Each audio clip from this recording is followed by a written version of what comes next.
Hi, I'm David Stratton, and today I'm recommending Una. This is the first feature film from a stage director, Benedict Andrews, who's Australian. It's adapted by the author from David Harrower's harrowing play Blackbird, and it's a powerful and confronting movie that dares to explore one of the most incendiary subjects of all, pedophilia. Andrews and Harrower have successfully opened out the play, in which a young woman confronts the man who seduced her when she was 13 years old in his workplace. And they've incorporated flashbacks and other devices to make the material cinematic. This is handled so seamlessly that you're hardly aware of the film's theatrical origins. The opening scenes, for example, jolt the viewer from one time frame to another.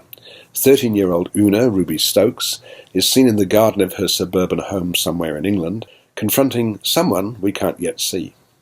And then a brutal cut depicts Una some 15 years later, now played by Rooney Mara, having sex with a stranger in the toilet of a disco. As the parallel stories unfold, the miserable saga becomes clearer. Ray, Ben Mendelsohn giving one of his most remarkable performances, lives next door to Una's parents. He's befriended the child and seduced her. In the present, the adult Una, still profoundly traumatized by her childhood experiences, has seen a photograph of Ray, who in the intervening period has served time in prison and has changed his name to Peter. He works in a warehouse, and that's where Una confronts him.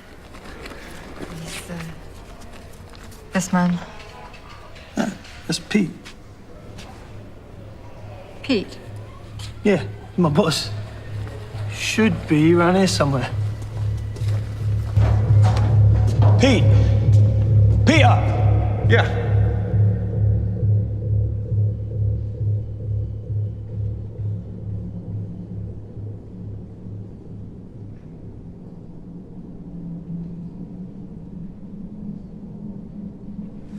You take over, please.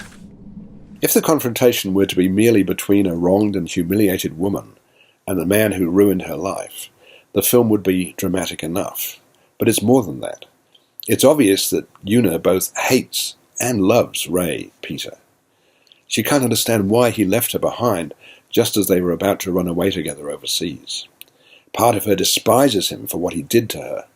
Part of her wants him to love her again. This is self-evidently incendiary material, but the way it's handled is never exploitative. Thanks to the two remarkable performances by two very fine actors, the viewer is never quite certain where the truth lies. The motives of the characters shift and realign in ways that are not only disturbing, they're dramatically astonishing. Towards the end, there's a scene that forces the viewer to rethink everything that's preceded it. And even when the film is over, you may be debating the actions and motives of the characters.